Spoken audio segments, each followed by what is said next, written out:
Welcome, Star Wars fans, to episode 135 of Tatooine Sons. After a bit of a travel/medical hiatus, we're back to talk about the real star of Solo, L3-37.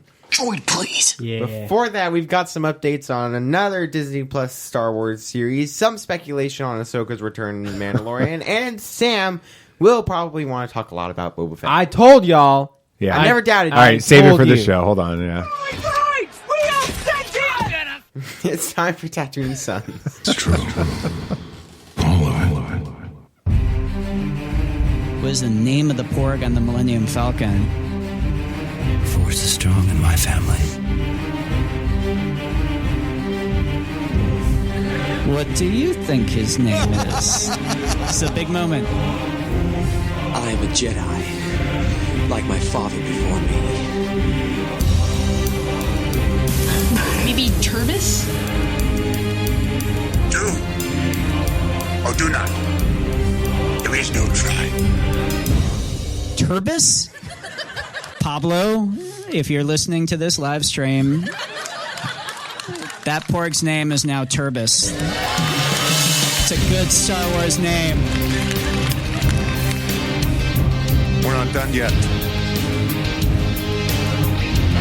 These guys recorded an awesome podcast called Tatooine Sons. Everybody was lit. Welcome, Star Wars fans. This is Tatooine Sons, your weekly look into all things Star Wars from the unique perspective of a father sharing his love for the amazing space fantasy saga with his two sons. I am BB Nate, and I am joined first by my brother Samuel the Hutt. Chucha Star Wars fans, thanks for tuning in. And if you're not a Star Wars fan, then you should still care about droid rights. They are important, okay? I'm not even sure where to go with that. Okay. All right. And of course, you can't have Star Wars without bizarre father figures. On that note, here's my dad's Bowtie Jedi guy. How's it going, gentlemen? Hanging in there. I know we've seen each other a lot over the last couple of months, but nobody's listened to us in the Nobody's last month. heard us Or seeing seeing each other or Yeah, anything. It's been crazy. It's been crazy. It started off with a lot of travel. Yeah. Medical stuff that needed to go. You know, we've talked about that before on the show, going to Alabama for some medical stuff. And, while we were there, we got COVID. So, I was the first one to get it, surprisingly. yeah, okay, let's go through and make sure we are clear. We didn't get tested for COVID, So we actually have no idea. but And we're not going to because this is a waste of time. there's, this point. as long as the respiratory stuff doesn't really kick in, there's nothing that they're going to be able to do. So, but every one of the symptoms, when they say, if this happens, then this happens, and then this happens, and then this happens, then it's COVID. Well, we had that, and some of us are But still. we stayed inside. Cool. Yeah, we didn't. We didn't have anywhere to go at that Didn't point. go any we like came home. Trump rallies or anything like that. It's super spreader events around with it. So, BB Nate, you got it first. I did. I don't And know how. Yeah, but we I don't know did. where we got it from. Yeah. I mean, it could be from anywhere at this point. It's And from then you Disney. and Mom got it while we were still in So Alabama. Dad got it, and then Mom got it, and then we got back, and We actually left a day early or so. 5 days after, longer than that. Yeah, let's see. We got there on a Sunday, and you had it, and I had it a couple of days later. And by Saturday of the next week, we were driving back here. And then we got here, and then our air conditioning was out in Central Florida. And none of us had slept. And we hadn't slept in And days. the house has basically been an oven for the past. Yeah, it was like 83 week and a degrees, half, 84 2 degrees when we got here. And we were was sick miserably and miserable. hot. This was on Halloween, actually. Yeah, and 2 days before we got our AC working again. So we were fighting COVID with fever and no AC in Central Florida. A lot of fans were used Yeah. during that time. Yeah. But thankfully, we had a cold front blow in on the last day. Yeah. So all the windows were open. If that was actually pretty nice. But BB Nate, you got over it in a couple of days. I got over it 3 days. And then you're the last one to have gotten it, Sam, but you still Yeah. got over it in a couple of days. Yeah, it didn't take super long for me. I mean, it wasn't fun, but I didn't get it nearly as bad as you guys. Yeah, Mom's doing better than I am. She's fighting it pretty well, but I'm diabetic, so I think that my immune system is compromised. I have a compromised immune system, so So you can Fortunately, take advantage no of the Publix early shopping hours. You know? I could. Just because we let's need go our to let's Publix. go in public to go to Publix or Walmart and Sam's with the COVID. This Yeah, makes that a lot of sounds sense. like a great idea. So I've been basically in the house for Yeah. for a week and a half, and even before that, I didn't leave where we were in Alabama. So, but we're doing okay. We're hanging in there, feeling better. Wanted to record. Feels good to record again. Yeah, feels good to be back. Almost forgot my intro. And you've only been doing it 135 times or more. Because re-records and episodes that aren't technically... Like 235 times with some of the re-records. Probably a little bit more because then you make me practice it. So That's true. Well, that's good, though. So, Mandalorian is back. So Yeah. This is the way. Yeah, it is. So go for it, Sam. Talk. You this is your thing. Go. Okay, so... but make sure we only have a little bit of time because we have to get to the Shut other up, show. Nate. I'm going to take as much time as I want. The first episode was fantastic. I don't know. I can't say if it was really on par with the first episode of the first season or not, but I think it came pretty close. Was the reveal and of course, if We're you're gonna spoil it. Who cares? if you don't already know about Boba Fett, Cobb Vanth, all that, sorry, we're going to talk about it anyway. Tristan, Yeah. my best friend, Yeah. he still hasn't seen it, but he hasn't been spoiled yet. I need him to watch it because they're waiting for his mom to catch up on the first season so they can watch it together, and she's taking forever to catch up, so he hasn't watched the new season yet. And So I'm he like, doesn't dude, I know wanna about talk to you. Boba Fett. No, I guess not. He does listen to this podcast, though. Well, so Nah. you tell him he's got till Yeah, it's Friday. cool, I though. think is when we're going to release this episode. But he still hasn't heard. I'm I don't understand how it's been everywhere. It came out the same day. Anyway, yes, Boba Fett's back. Wait, okay, well I need to talk about the stuff in the beginning. Yeah, of the this is his opportunity to get this all Yeah. out. should we have our own conversation while he's Yeah, No, just do your I'm thing. curious Do your because thing. I haven't. I mean, he's geeked out about this, but not as much Now because he's allowed there to. was other things involved. Nice censorship there. You Dad. like that, Dad? Yeah, I can tell where you're going. There was other distractions. There was a yeah. Anyway. Okay, so I got to start from the beginning of the episode and work my way through because I'll Timmy, just talk it about was the a end. 52-minute episode. I'm not gonna go Okay. over the whole thing. Okay, I'm glad. I forget her name. The chick on Tatooine. You know who I'm talking about. Who runs the repair The shop. secretary from Elf. Yes. Yeah. Okay. I'm glad she's back. She's a fun character. She is a fun character, and the pit droids were a lot of fun. Yeah, I like the Yeah, pit and I droids. liked how Mandalorian actually was letting them work on his ship. Yeah, because of changed his IG-11 mind. and stuff. Yeah, that was a nuance in this first episode of season 2 that I don't think people have really talked a lot about. No, the fact he's that changed. he's his opinion on droids has evolved because of IG-11. Yeah. It was IG-11, right? Yes, IG-11. For some reason, I wanted to say 88, and Yeah, I knew that that's wasn't the right. one in Empire. Okay. So, Yeah.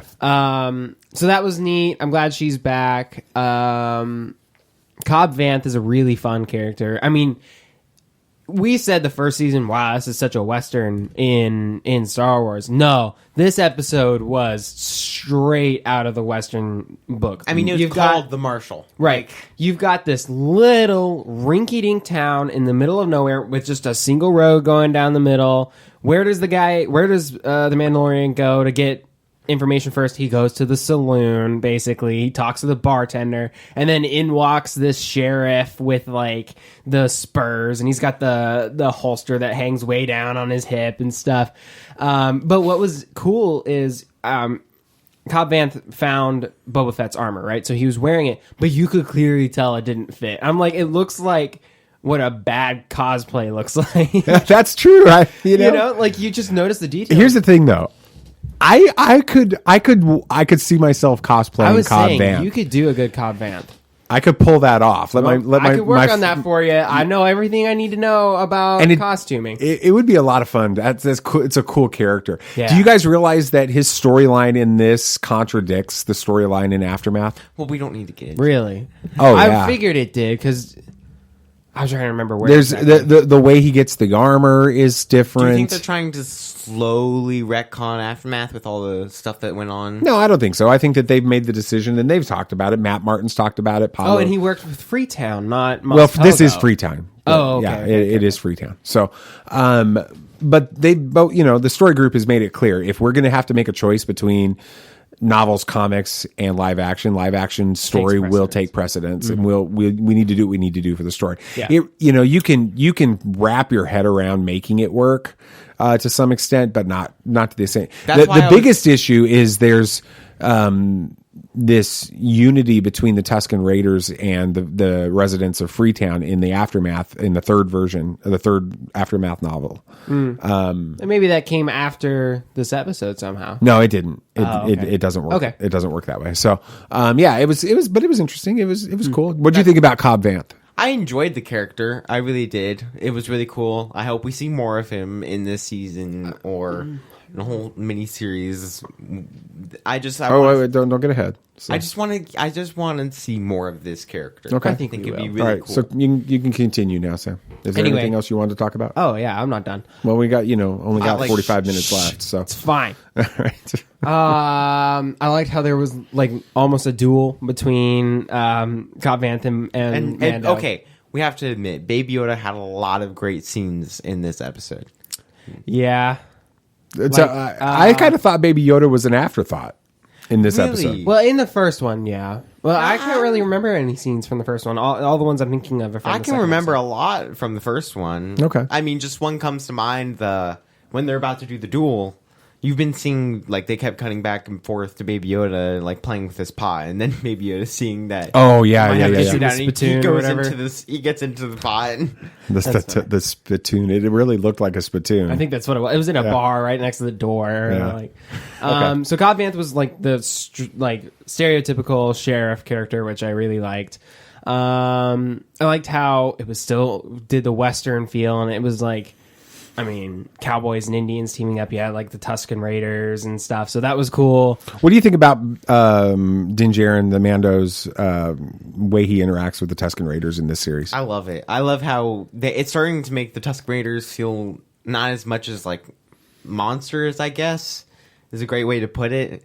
Like They're not creatures savages. of Tusken Raiders. Yeah, it's a very different approach towards the Tusken Raiders than we had in Attack of the Clones. Definitely. And They're not just animals. No. So, what do you think about the Krayt Dragon?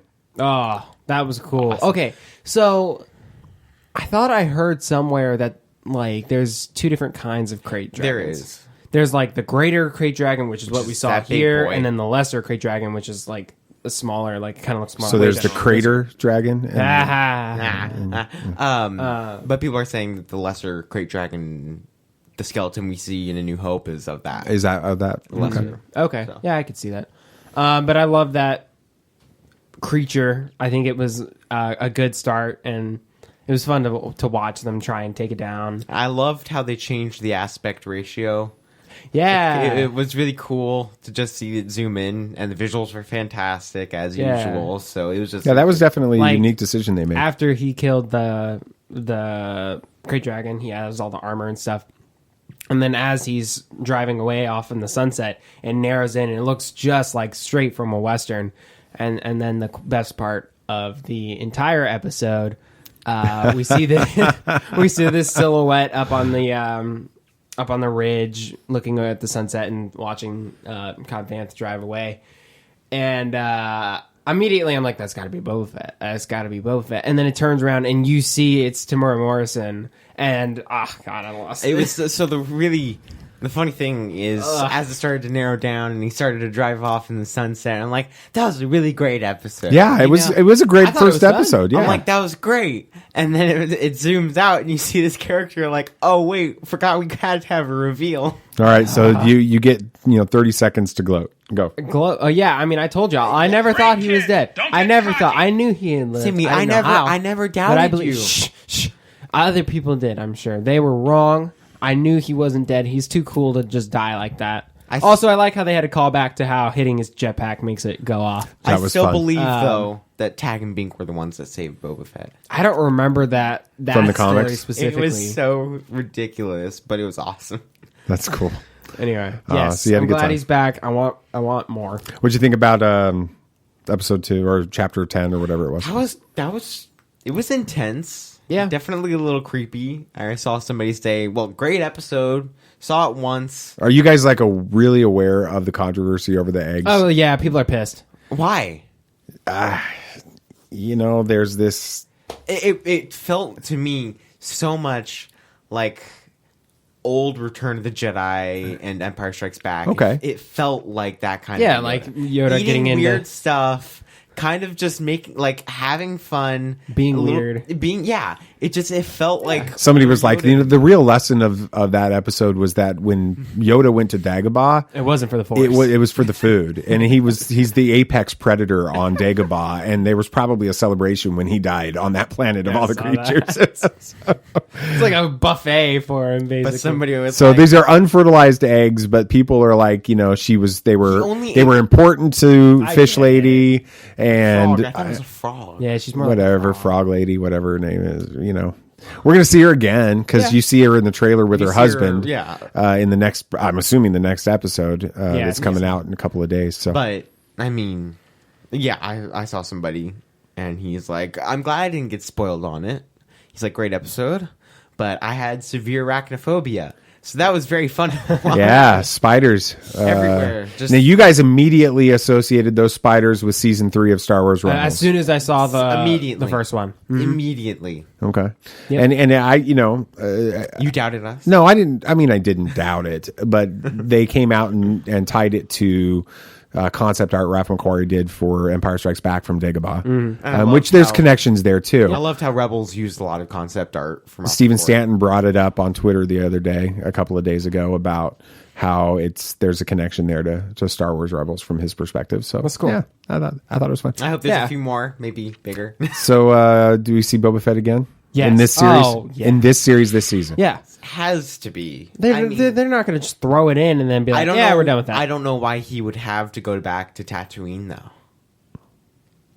Yeah, I Unless expected somebody him. still knows that Boba Fett is still alive on Tatooine. I'm a little concerned about that, Sam, because they left, true. and I just wonder what I thought that if we saw Boba Fett again, It would that be it in would that pick series. up in the second episode of the season, and because he hadn't left Tatooine yet, now he's got to go back for us to see Boba Fett again. It makes me a little don't know. nervous for you. We'll see what happens. can't- He's still alive. And that's what's important. I'm going to be honest. Well, we'll save it for It's we'll save it for the hot time. All right. Why don't we go ahead and jump into last week's, which was really the last 6 weeks, not really 4 weeks. Podcast poll of the week. Are you brainless? I never asked that question until after I've done it. What?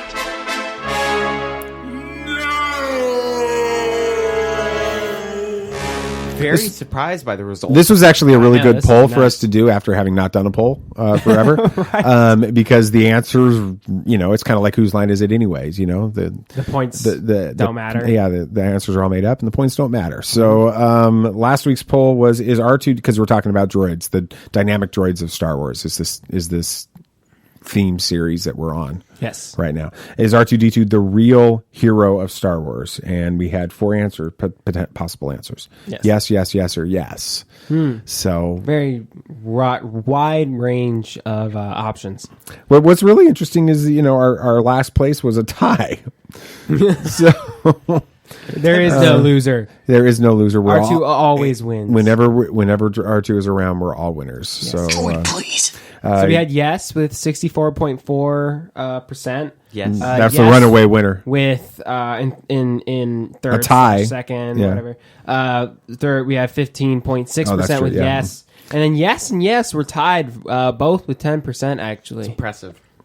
It is Yeah. most impressive. I So, wonder if they surprised by did that the on results. purpose. yeah. Here's what you guys had to think about it. Who has the first one? Yeah, this one's from Heather Alred at Hawk Awesome. Said- Heather's from WSTR. Oh, okay, cool, Yeah, cool. she's awesome. She said, "I've been saying this for years, so we have just affirmed you. You're welcome." She might have inspired the question because I've heard her say it for years. So Thank you, Heather. We have Micah with his Twitter handle being at I say it's all good. yeah, that's an easy one. Yeah. Dad decided to give me the hard one, and it's Benedict Cumberbatch gift. Can you describe the gift in detail? The short answer is yes. I don't know where the line is from. I feel like Sherlock. Yeah, I think it is. Yeah, I think so. But that's such a long series with so many lines. I wouldn't remember anyone. It's a good one. It's though. a great series. Yeah. So. All right, so I should explain Adam's comment. So when I tweeted this out a few days ago, I mentioned in the tweet that we hadn't been on Twitter at all for the last couple of months, and so please be kind and participate in the tweet and be nice to us. Poll and all that. And so Adam Lance Garcia, our buddy over there at Condé Nast, one of the coolest Star Wars guys out there. Yes, sir. Love the guy. Anyway, he tweeted, "So you missed my girlfriend approving that Turbis is a good Porg name." Oh, thank you. Yeah, You missed out. I know. So Well, thank you, though. And she's kind of not a Star Wars fan. She's kind of like Mom. She's not involved in Star Wars, but she's during COVID been watching some of the Star Wars stuff with him, and apparently during that process, Turbis he came mentioned the Turbis story and.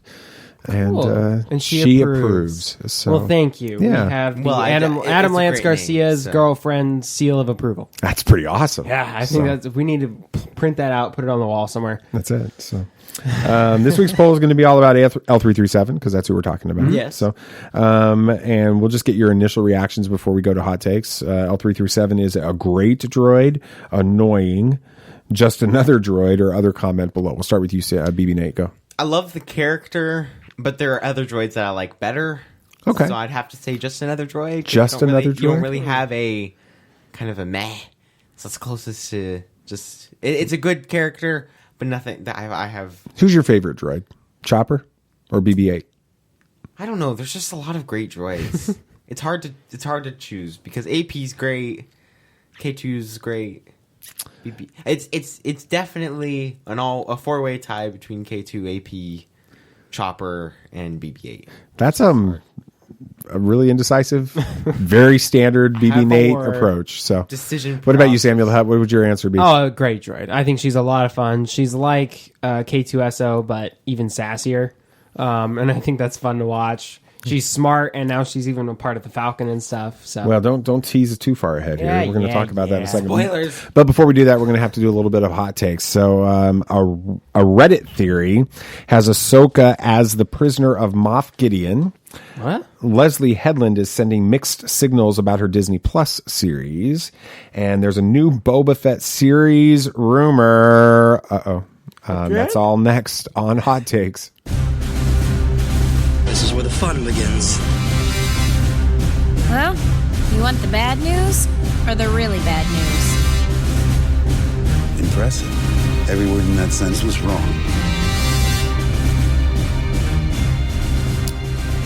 Alrighty. Could a returning character seen in the Mandalorian Season 2 trailer give us a clue to the return of Ahsoka Tano? This is from inverse.com. Put a link in the show notes. Basically, let's see if I can describe this without having to read it directly from the notes here. Redditor plain_tortillas. I like it. Awesome. Plain tortillas. This is the world we live in. This person's gotten all over the internet for the last few days, and he's only known as plain_tortillas. So, that's awesome. Don't get technical with me. Anyway, he suggests that Ahsoka was captured by Moff Gideon, obviously the Mandalorian's primary antagonist, and then is now frozen in carbonite and is being held in an Imperial prison. All right, so this is based off of some of the trailer stuff that we've seen. Grief Karga, Kara presumably enter the picture to aid Mando in breaking her out. Some of those scenes when they're on that Imperial-looking scene. The theory is predicated on the idea that Gideon needs Ahsoka because she's force sensitive. It's possible Gideon is keeping her as a backup should his plans for retrieving Baby Yoda fail. What makes the theory more plausible, though, is the inclusion of Mithril. This is the blue alien who was Mando's very first bounty in Season 1. If you recall, there's a clip in the trailer where they're on a prison transport where you've got Grief and you've got Cara Dune, and then in between them you see Mithril. So, isn't Mithril the name of the stuff in? That's Mithril. It's really similar. It is. Okay. All right. I've heard a different version. Okay, go for it. This exact BB Nate. theory. I've heard that somebody said that in the next episode, it wasn't me. I do enjoy the theory though. Somebody said in the next episode. You're not plain underscore tortillas, are you? No, I'm not. Okay. I'm not plain Whoa, tortillas. that'd be something. Said that in the next episode, the Mandalorian is going to meet Sabine, and Sabine's going to ask for his help to break Bo-Katan out of prison. Okay. Under Moff Gideon, and that's why they're going to. And it's very similar. All of the rest of this has to do with the same, just different character outlines. Which it would be a little bit more having to do with Mandalorian, that side of it. That's fair. But so you still are really convinced that Sasha Banks' character is Sabine? I don't know why they would be kind of just teasing it so much if it's not somebody that we already know. They haven't teased it at all being Sabine. Not teasing it as Sabine, just teasing it as a big character. They only show her one time in the entire trailer. And then they talked about her on the exact same post as revealing that Ahsoka is confirmed to be that's in true. Season 2. That Disney Plus tweet, that image that came out that talked about different, like, it was like and a it's data like, bank who's thing. Sasha Banks playing? Yeah. So you don't put those two same things. All right, well, Sam, what do you think about this? How do you feel about Ahsoka being frozen in carbonite and at the mercy of Moff Gideon? I mean, the theory makes a lot of sense. They bring up a lot of good points, like why would he have her? It's a backup for Baby Yoda. It brings in You got Boba Fett on the brains there, buddy? Yeah, just a little bit. It brings in the whole prison sequence. Even the whole Mithril guy, bringing that back as an explanation really helps. So I think it's plausible. I just don't understand why Mando needs her and why, like, how she got caught. Like, this is Ahsoka we're talking about. She's usually pretty competent. Yeah, that's the part that I don't get. Is like, how'd she get caught and put in she's carbonite? handled Dooku. So much. She's handled Ventress. She's handled Maul. She's handled Inquisitors. She Multiple. survived Darth Vader. Yeah, this is all after Rebels. Yeah, so I mean, and then Moff Gideon captures her. It's the Darksaber, man. Even the Ahsoka novel, the stuff she goes through in that is impressive. She only had the Force and still made it out defeating 2 Inquisitors. Like, yeah, I just have a hard time with seeing her captured by that. But I do like your thing, BB Nate. The idea of Sabine and Bo-Katan. He runs into Sabine on this water planet that we're going to in the next episode, and hopefully. And she enlists Mando, which I don't understand why she would enlist Mando, but it makes more sense for her to enlist Mando to help with Bo-Katan. It makes more sense for Bo-Katan to have been captured and frozen in carbonite, especially if she thinks that somehow the chain of command's off because he has a Darksaber and there's something going on. So she feels loyal. Yeah. Or not loyal, but obligated. Mm-hmm. What do you mean? The Darksaber. Yeah, I know Moff Gideon has that, but how are you tying it to this? Well, she's a Mandalorian. She's got to respect whoever has the Darksaber. Is the ruler. So why does she? How does that mean that she has to bring in Din Djarin? No. I'm saying that's why she We're got talking about captured. Bo-Katan. Oh, Bo-Katan. Okay. Yeah. Okay. And so Sabine, and then that ties into how Sabine could be bringing in Ahsoka at some point. Exactly, because into the story, because that's the last time we see Ahsoka is with Sabine at the end of the. And Dad and I were talking, and we assume that Ahsoka is just with the Rebels crew as kind of her family now. Because where else has she got to go? Yeah. I don't know. We'll have to see. We only have a couple weeks to go as episode 5 of the season is being directed and written by Mr. Dave Filoni. I like that guy. He's a pretty cool guy. I would love to interview him someday. Yeah, I know. Podcast Movement tweeted out today. How would you react if you landed your dream guest for your podcast? And so I replied back. I said, I don't know. When Dave Filoni signs up for the show, I'll let you know. Right. So, but it's hard to think Ahsoka is coming back in any other episode than the one that Dave Filoni does. So that'll coming up next. All right. Leslye Headland teases her Star Wars series. This is from IndieWire.com. Leslye Headland discussed the upcoming streaming series in a YouTube interview with Fantastic Frankie. Again, this is the world we live in. Fantastic Frankie. I mean, you're Samuel the Hutt, you're BB Nate, and I'm the bow tie Jedi guy. Oh yes, sorry, the bow tie Jedi guy. So anyway, he was talking with them earlier this month, and she discussed her lifelong affinity for the franchise and has brought a pill. She talked about getting hooked on Star Wars during the EU Legends period, the reading Heir to the Empire. with that. Yeah. The Thrawn novels. The okay. very first Thrawn novel. Though the interview was short on concrete details, she did say this. It's in a pocket, her series. This is what she's talking about. It's in a pocket of the universe and a pocket of the timeline that we don't know much about. Headland went on to describe the show saying, for me, it's less about going through the Star Wars universe cinematically or artistically.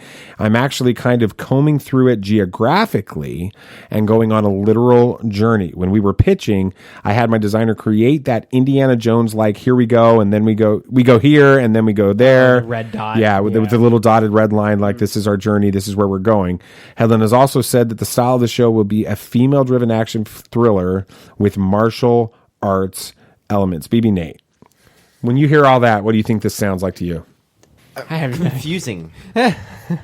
That's the one word that can describe this. We're having a thriller, martial arts journey in a timeline, an area of the universe, and we got Star Wars that we haven't seen. Just it's a lot. I mean, it reminds me a little bit of that Timothy Zahn book I read, The Icarus Hunt. Okay. It reminds me a lot of that because they were going to different places, trying to get to one spot at the end. Which isn't a lot different than what we've got going on in Mandalorian. No. And I do want to kind of see something a little different. Okay. But a martial arts in Star Wars? That seems a little Is this going to be Terrace Kasi type stuff going on here? Is it going to be, a different part of the timeline? Is it going to be... I don't know.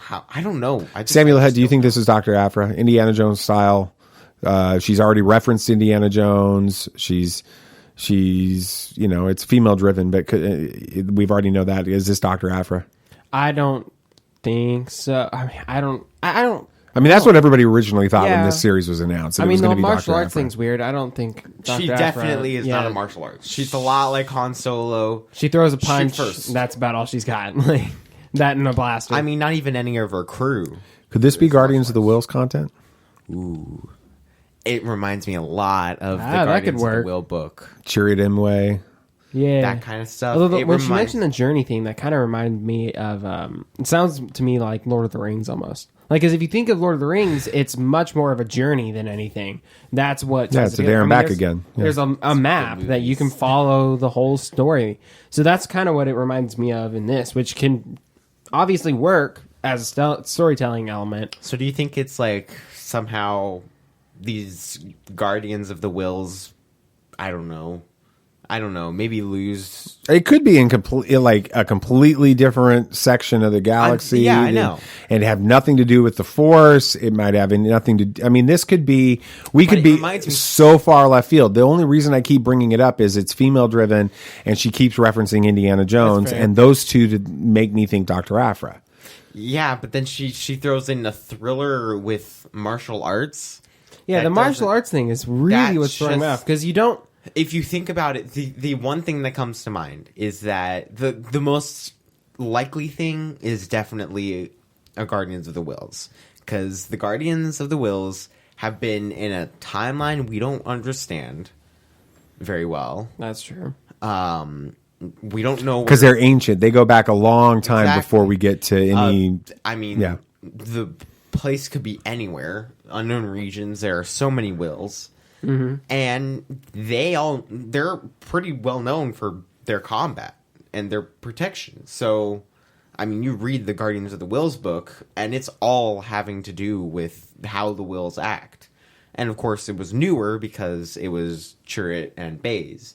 So, cool. It definitely... That's the most likely thing I can think of right now. Yeah. So. Well, this one's going to be a bit of a wait for us, as we still really have no confirmation of anything other than what you've just heard. So we don't know. We don't know when the series comes out. We don't know when it's going to start shooting. We don't know anything really other than they're going to make a series. So yeah.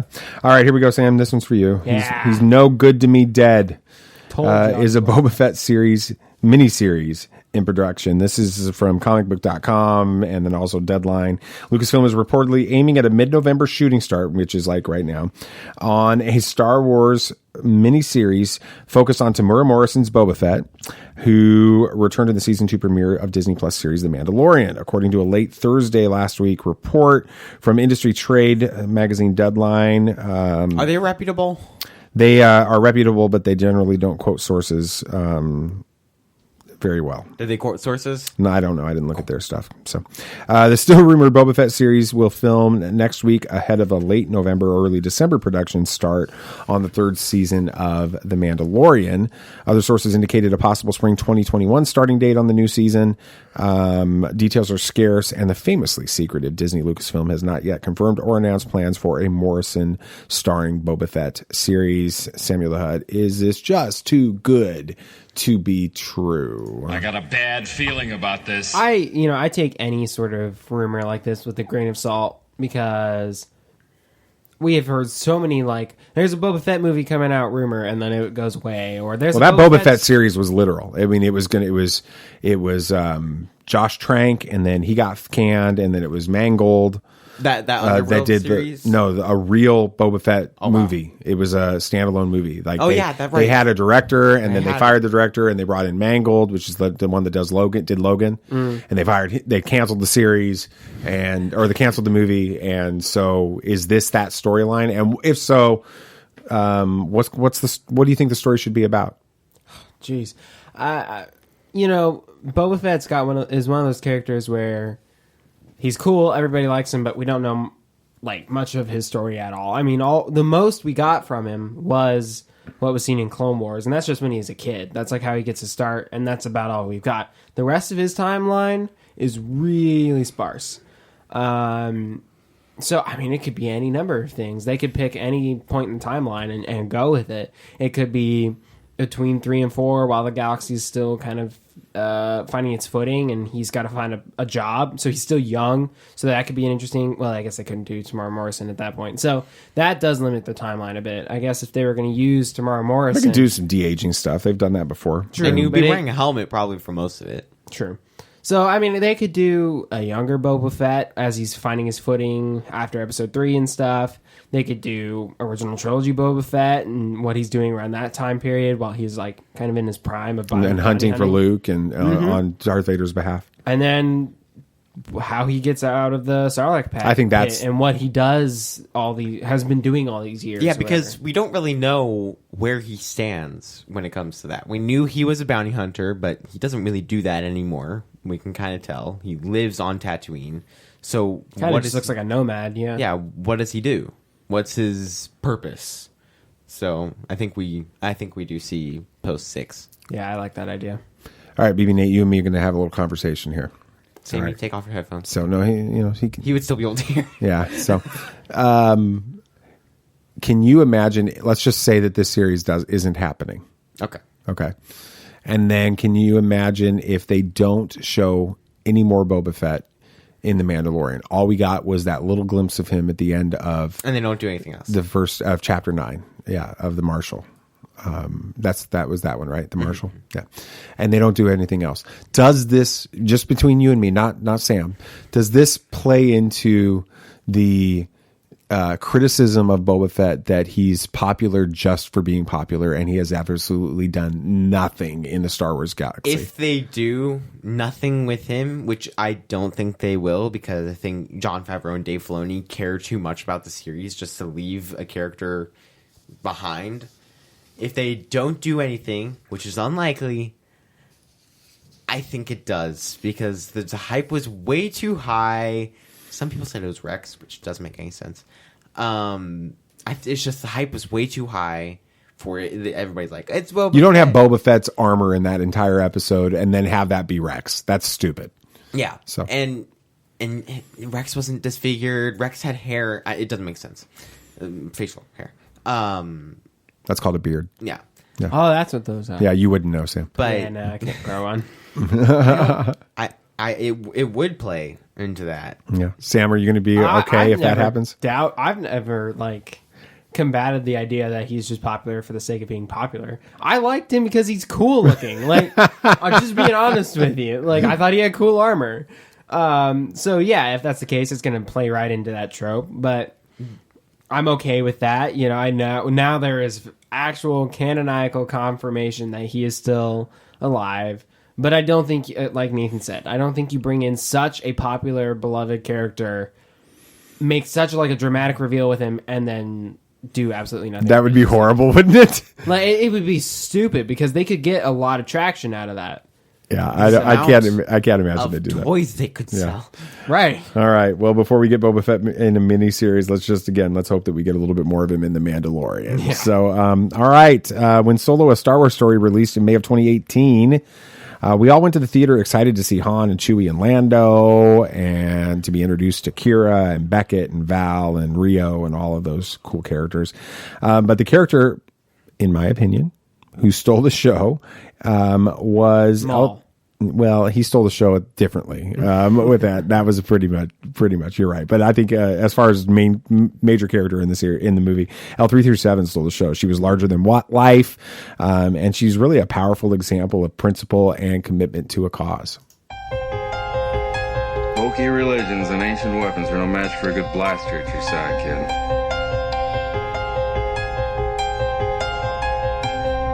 Rebellions are built on hope. Force is with me, and I am with the Force.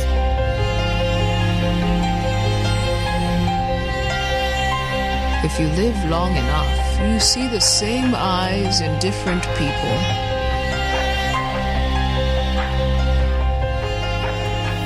All right, L3-37. Yes, Initial yes, sir. thoughts. Let's start with you, Samuel the Hutt. What did you think about this character? I was not prepared for this. Well, you should look at your notes then. Well, okay, yeah. Well, I'm not gonna retort for that. She was really unlike anything we had seen in Star Wars before. I mean, the only droid you can really compare her to is K2SO, and even then, it's not the same. K2SO just speaks his mind just because he's just it's a byproduct of the programming, right? L3 speaks her mind because she believes it. Like she's got conviction behind, and she's a what self-made droid. Literally, Yeah. she built herself. Right. She's just a collection of all these different ideas, and she's independent, like even more independent than K2SO. Like, sure, she hangs out with Lando, right? But she could up and leave at any time if she really wanted to. K2 is kind of stuck with Cassian and the Rebellion, so she's just unique in a lot of ways, which cool. I appreciated. What about you, BB Nate? What did you think? Because K2SO, or excuse me, L3-37, L3-37 is not on your highest list. It's not on my highest list. Okay. Because she is a lot like, in my opinion, she's a lot like AP5. Explain. AP5 got some explaining is to do. very, I guess, sassy in a certain way. He definitely speaks his mind, and it's not just because of programming. Okay, he just wants that's to fair. speak his mind, and he just feels a lot like L3 to me, just a male version of L3. Did we get AP5? And this is obviously not an episode about AP5, but did we get AP5 in more than that main episode that we saw him in? Was he in any other episodes of He was Rebels? in a couple, Okay, yeah, but not much. He was in a few. Okay. Anyway, all right. So, I like L3. I've made that pretty clear. I think that she's hilarious. I think that she's unpredictable, and I love it. You know, we talked about this, I think, when we were setting up this series, or even maybe on the first episode of the series with R2.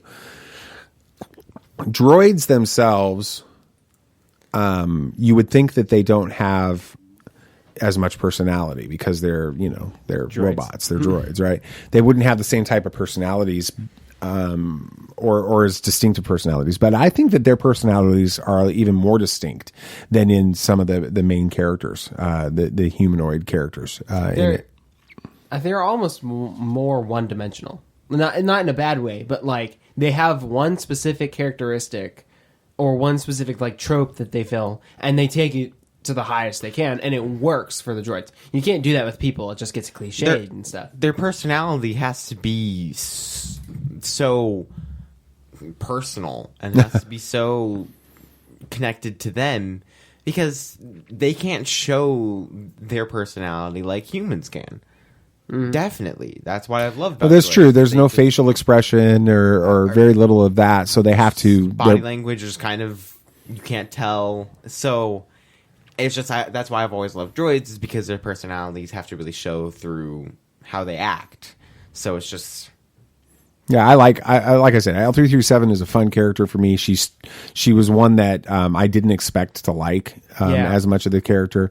There was a lot of, there was the whole Lando thing that was being teased before, sort of the weird relationship that, just not a Star Wars necessary relationship that was being teased. And so I went into it with sort of this attitude about L3 that I wasn't going to really like the character, and I was really surprised by her, and I loved her. Why don't you talk a little bit about Lando in general, maybe not some of the stuff that I was referencing there, her relationship. but the relationship with Lando, because it's really powerful. It's a powerful relationship. Yeah, a lot of like droid and human relationships are, the droid is very subservient to the human, even in R2 and stuff. Like, sure, he's able to hold his own. We talked about all that last week, but he's still, we talked about his loyalty, and that's his winning. Yeah, that's his characteristic. Right. Yeah. And he is wholly loyal to Luke and Anakin in before and stuff. And that's fine, but he's still subservient. L3, she's just kind of tagging along with Lando because, frankly, she likes him. Like, that's it. Otherwise, she could up and walk out whenever she wants to. I talked about that, a minute ago. So it's interesting to see a droid in that respect. It's a more of an even relationship with the human as opposed to like a servant. And Lando really respects L3 because of that. Like she's independent. She's an independent droid. Independent woman. And he respects that from her because it's different. And she talks back to him. Like, she puts Lando in his place at times. And I think he, respects that. So it's interesting to see that relationship come out of a droid, which we hadn't ever really seen anything close to that before, even with K2 and stuff. Yeah. B. Nate, Lando, there's that scene when we first kind of get introduced to L3, after the cage fight, droid fighting and all of that kind of stuff, where they're getting ready to go to the most beautiful moment in Solo: A Star Wars Story to see the Falcon the first time. But anyway, they're on their way to it, and she's mocking Lando, talking about, you wouldn't be able to get to Black Spire from here. Yeah, which is, it's a cool line, but also BB Nate, just this idea of, she doesn't see herself as being beneath Lando. She sees herself as being equal, or even in some ways above. Superior to it. Talk a little bit about L3 and this whole concept that she's got about droids being sentient beings and all of that kind of thing. Kind of like the droids' rights thing. Yeah. She's very passionate that droids are equal to humans. They can do the same stuff, which is maybe they can do more. Humans can't hack computers with a little thing that shoots out of their arm. So, it's oddly specific, but yeah, you're right. So, she says she's thinking that droids shouldn't have to just be servants. And they shouldn't just have to serve anybody. They should be able to live their lives like everybody else. And that we do see that when she's starting to break out all those droids that are just serving. On Kessel. She's like, go live your life. So. Yeah, I love that scene where all the prisoners and stuff are breaking out. And immediately Lando's like, L3, what did you do? Yeah. But she's like, I found my purpose. She's finally figured out what she wants to do. And that's, help these droids out, help her people or her kind out in a sense. Yeah, and she's just very passionate that droids shouldn't be servants and they should be able to live their lives because they can. They're more than able to. So. We don't really think about droids as being equals in this. And so it's beautiful to see L3, knowing her backstory with being, building herself or piecing herself together over the years and that type of thing. You've read like the Double or Nothing series a little bit. I've read 2 issues. What's she like in some of those those things? Because we listened to The Most Wanted, so we know that this idea of the droids kind of droid rights is not just an L3 thing. Walk me through some of that. She's a lot like how she is in Solo, but you do get to see a little bit more of the personal interactions that she can have with Lando. She's very, very arrogant is a great way to put it. She definitely thinks that she's the best. she a lot of the times thinks she's higher than Lando, and that he shouldn't have done that because she thought differently. But she's a lot more kind of, you can see more interactions between her and Lando that really make watching Solo a little bit different, because you kind of get some of the backstory. And I haven't finished it, but I have a feeling of when you first see Lando during the first game, the ending of the first game, he's talking about this. How was I supposed to know she was an Imperial agent? There was a girl in that series, and I'm pretty sure that was the Imperial agent, and I think that L3 didn't like her. Okay, so. That's cool. That's awesome. I think that that moment we were talking about Kessel and the droid uprising on that she leads with it, which is powerful. We see that while she's all about this droid uprising and stuff, there's this moment where she gets killed, right? So she's dying with it, and you see that there really is a connection and a relationship between her and Lando that's bigger than just master slave type scenario or even just equals as far as friends. There's this connection. There's an emotional bond between the two of them that's pretty intense. We don't see that with droids as much, except for maybe between Anakin and R2 in the Clone Wars. Chopper. Yeah, that's true. I would say that. Yeah, you're right. But then you get it, Lando goes out and salvages what he can of her, and there's this moment where she's going to die, and she's asking him to help her, and he's trying, and there's nothing that he can do, and he's just cradling her in her arms, and you think that it's over for L3.